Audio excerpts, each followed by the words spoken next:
Welcome to Real Health with me, Karl Henry. Folks, why do we lose mobility as we get older? What are the stretches that we should do every single day? And how do we counteract the impact that sitting places on our body? Well, for all the answers, I'm delighted to be joined all the way from Cyprus by mobility and rehab coach Conor O'Shea. Conor, welcome to Real Health. How are you?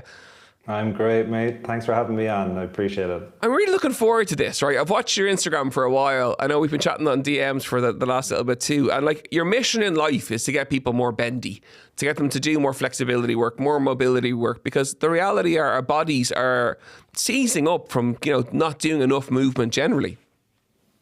Yeah, and to make it very accessible and easy for people to start doing something as well. I think that's the biggest thing, is just to give people the agency to actually take action and reduce overwhelm.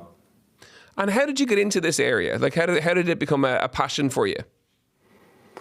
I studied sports science, then I played a lot of Gaelic games growing up, and then in my 20s I just was riddled with injuries. So I just was searching for different options.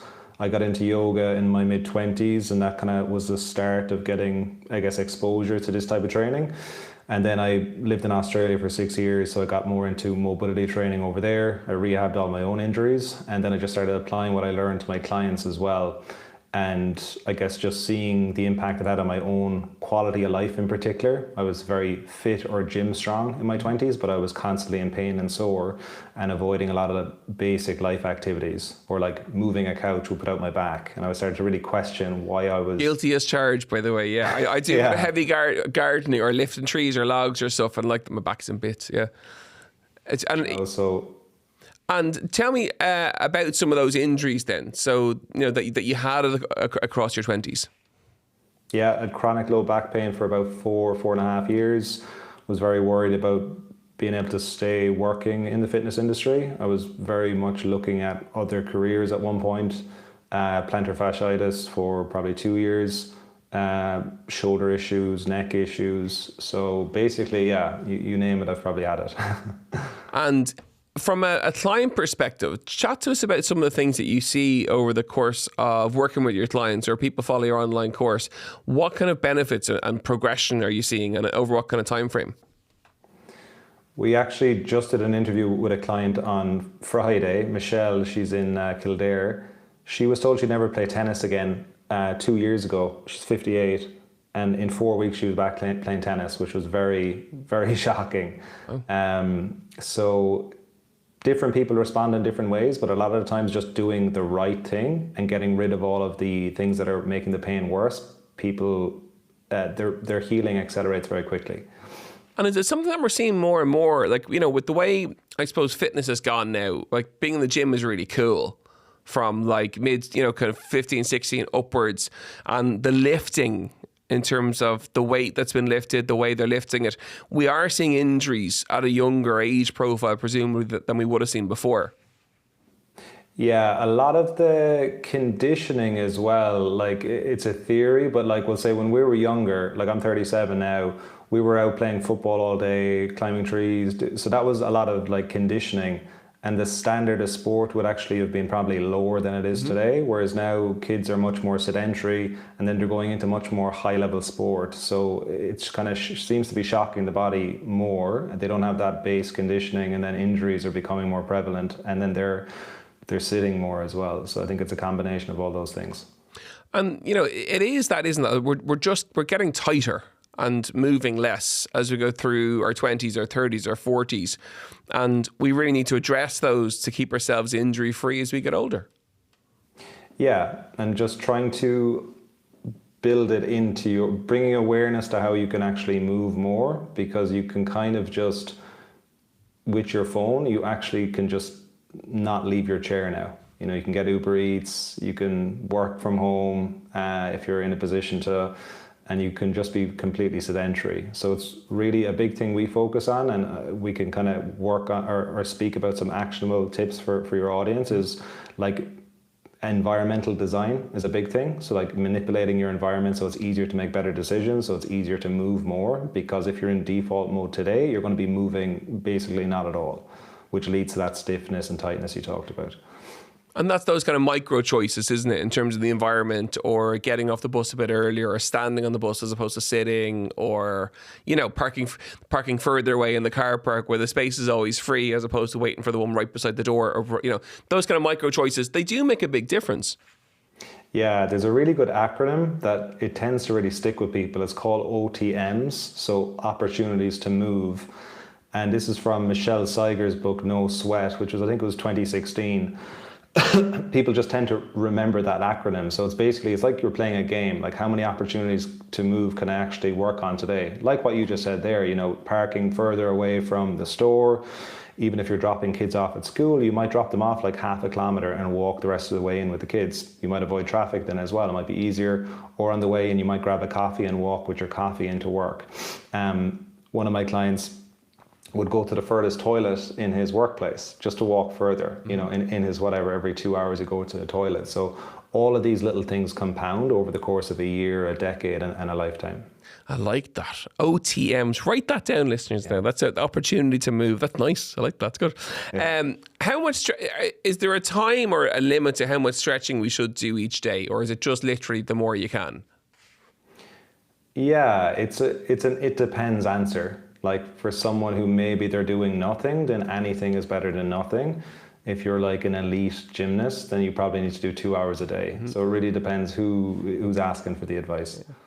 Okay, let's get stuck into some specifics then, because I know, myself included, and lots of our listeners have back pain, and lower back pain in particular. So let's chat through that in terms of, you know, what are the common causes of back pain? Like, is it tight hamstrings? Is it weakness in the glutes? Or, you know, what are the main causes that you're seeing?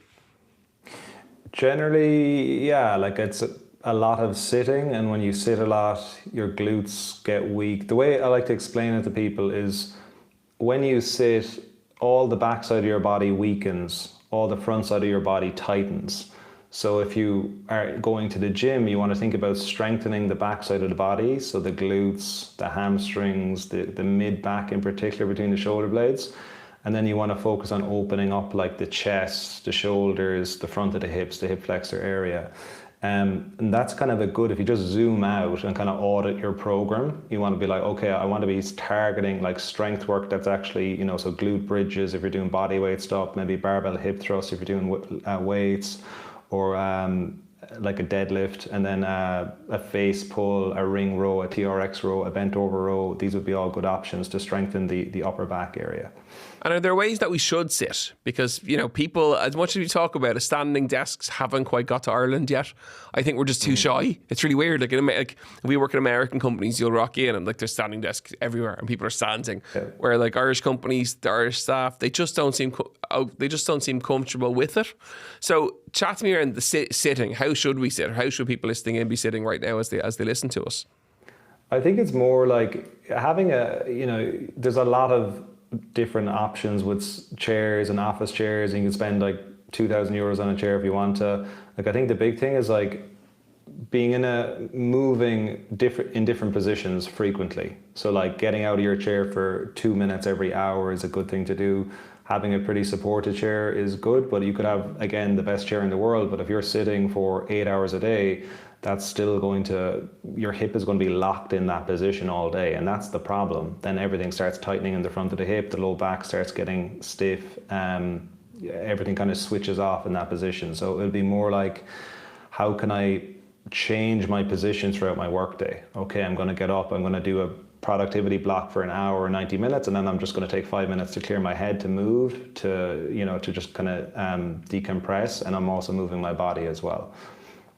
And it's hard to convince people that, you know, that when things are okay, you still need to stretch. So when your back is, I put myself in that corner too, right? So like, when my back's fine, I forget about my yoga, or something will happen. I'm like, I'll be grand, I'll be fine. And then of course 2 weeks later in the garden, and then I'll do it as a form of recovery. But then when it's fine, I kind of sometimes forget to do it, or you don't prioritize it quite as much. The reality is that you need to continuously do something when the body's good and when the body's not so good. Yeah, like for someone who, like, generally people find stretching boring, or they don't like doing it, and they like to maybe do a high intensity class or to lift weight, which is great. You know, anything that you're active is is fantastic. So a really good way of like kind of sneaking in more stretching is in your rest periods, you stretch the opposite side of your body. So if you're doing lower body strength work, like you're doing some squats, you do some upper body stretches. Or you're doing some upper body work, like you're doing some chin-ups, you stretch your hip flexors, or you do a pigeon stretch or something like that during your 30, 60, 2-minute rest period. Clever. I like that. It's good. And again, and it's just putting it in like as part of your recovery. It's an active recovery in between the set that you're doing. Yeah, because a lot of, people generally, they do their workout and then at the last 3 minutes, they do some stretches, but a lot of times you just end up skipping that anyway. So just kind of front load it into your workout program during your rest period, and then you don't skip it anymore. Chat to me about walking then. So people who have back pain, they're going to get out and walk because it's generally quite good for the back. Should people be stretching at the end or at the beginning of that walk? No, just walking more. Walking is great. Walking is clinically proven to help back pain. Again, part of it is probably because you're not sitting. So if you're walking, you're moving. Again, if you struggle with walking, a nice little kind of trigger to walk would be like after every meal, go for a 5-minute walk. That could be like an easy way of building it into your day and your routine as well. Okay, let's chat about knees then. So again, in my own family, that my dad he's got a dodgy knees, had a partial knee replacement. I've had several clients over the course of time who've gone through it, and we do prehab and rehab work with them. Again, another common kind of modern day ailment is knee pain and knee problems. Yeah. So you're asking like what's a good option for people? So people have. Let's talk about, I suppose, the types of knee pain that you see when people come into you, and kind of what we can, what they can do from a flexibility perspective to kind of improve that. Yeah, like I think this was kind of advice for everything with any sort of an injury. Is the first thing is just try and work around it. A lot of the times people, they have a low back issue, a knee issue, a shoulder issue, and they just avoid everything as a result of that. And what happens then is your body gets weaker, more compromised, and then you get more and more injuries, which can be a really frustrating cycle. So you want to just try and find movements that you can actually do pain-free, and to really, again, like that strengthen the backside of your body tip. Generally, anything like posterior chain, so that's going to work your hamstrings, your glutes, is pretty safe on the knees because you're not going into this really deep knee bend like you would be in a squat. So that would be the first kind of rule, like things like glute bridges, if you're just kind of starting out doing body weight training, is a really safe one. Then like Ben Patrick, if people know, knees over toes guy, he's really popularized. Yeah. He's done fantastic work like for just kind of education on the knee rehabilitation and giving people a lot of hope. So he's got some very good, or he's popularized a lot of good movements, so like tibialis raises. Reverse step up can be a good one as well. But personally, I like just glute bridges is a really good initial step because it's very, very safe and the technique is very easy to execute as well. And of course, prehab work. So if anyone's going in for a knee up or knee work, the prehabilitation aspect is really important, and being more mobile going into the operation and being stronger, whether it's an upper body or a lower body. But I suppose for the knees, we see it time and time again, and for the hips, that you're going to recover quicker, or chances are you're going to recover quicker when you're stronger and more mobile going into the operation. Yeah, definitely. It's always like, if you have an injury and the end result is getting surgery, which is generally kind of the last step, that shouldn't be the first option for you. You should try and do all the rehab and recovery you can. A lot of the times that's going to be enough for you, and you can avoid surgery sometimes. But if you do end up getting surgery, but you've gone in there strong and as mobile as possible, your recovery is going to be way quicker. And just in general, like strength training and working on your mobility training, you're never going to regret having done too much of that. It's only going to benefit you over the long term from a longevity standpoint, from an independence standpoint as you age as well. It's just massive now with the kind of research that's coming out around that. And of course, people love a way of measuring their strength and their aging strength. And of course, that classic sit to stand test is a really good way for people to be able to measure that in terms of getting up and out of a seat without using their hands. Yeah, like there's a lot of conflicting advice around that, and maybe it isn't. You can shoot me down if you want. Don't worry. Yeah, no, but like I think the thing is about all that is like, look, if you can't get off the ground without your hands, that's that's not like, it doesn't mean you're definitely going to die younger, but Yes. you want to look at like the impact that falls have on people. Like one of the statistics is if you fall and break your hip and you're over 65, there's a 20 to 50% of that population dies within 12 months, which is absolutely crazy. So, you know, your resiliency getting off the ground and the ease of getting off the ground is going to make a fall way less severe as you age. And if you're 40 or 50 and you can't get off the ground without using your hands, or you really struggle, then that's something that you can really just start practicing now. And just to have that movement quality and ease. And also, it's just going to make your life much easier. Like if you've got kids or grandkids, you're going to want to enjoy spending time with them, not worrying about like putting your back out or not being able to kind of engage with them or be present with them. Take us through, I know you've 3 kind of non-negotiable mobility exercises that you like to do with people. Chat to us about those. Yeah, so again, looking at like auditing your movement or auditing your program, a lot of the times for men in particular, they do a lot of like chest and bicep work, but they're not really prioritizing other areas. So you want to think about like you should be doing a squatting pattern, so a goblet squat, a bodyweight squat, a barbell squat, a hinging pattern, so like a deadlift or even a glute bridge or a single, you know, a Romanian deadlift, a pushing pattern, so something like a push-up, a chest press, and a pulling pattern. So that would be like a pull-up or like a horizontal row, like a TRX row, a ring row, a bent over row. And that's just a good way, and then a core exercise as well. So these are like the 5 fundamental movement patterns you will ideally have in your program. And it's just going to give you more balance throughout your body. Because a lot of times maybe you're doing tons of burpees and chest press and you're just doing a ton of pressing movements, and then you've neglected the entire back of your body, which can result in a lot of shoulder issues and maybe lower body issues as well if you're not doing any posterior chain or hinging movements. Okay, well, it's a great way for people to balance out their exercise routine and to work, to work through those and to ensure that they are doing, balancing out the body. The 3 key takeaways then. Every expert that we bring in, it's one question we pretty much ask everybody, which is, what would you like our listeners to take away from our chat? From a mobility perspective, from a strength perspective, it can be more than 3 if you want, but certainly in around 3 that they can take away from the conversation that you and I have had. Yeah, I'd say the biggest one is just you become your environment. So if you want to improve your health and make better decisions, manipulate your environment to make that easier. So like from a training and exercise standpoint, basically having your clothes laid out in the morning is a really easy one. So it just kind of prompts you to do your workout in the morning. One of my clients, he said, like, if that wasn't in place in winter in Ireland, that would be enough for him to skip his workout. But he'd wake up, he's stumbling around the dark, he sees his clothes, he puts it on, and it's frictionless. So that would be the first one. The second one would be sleep. That's just like the foundation. If you want to eat better, you want to have more energy, you want to have less overwhelm. And the biggest one with sleep is basically getting off screens an hour before bed. That's going to be like the biggest rock. And if you're using your phone in your bedroom and you're struggling with sleep, like that's like the biggest thing that you can eliminate, getting your phone out of your bedroom. And it doesn't have to be every night, but just starting to kind of move away from that practice.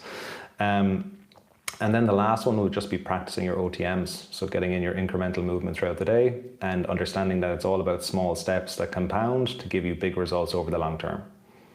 Amazing. Great content. If people want to find you on Instagram or your website, give us your details. Yeah, so it would be Conor O'Shea Fit on Instagram and then ConorO'SheaFitness.com if they want to check out the website as well. Amazing.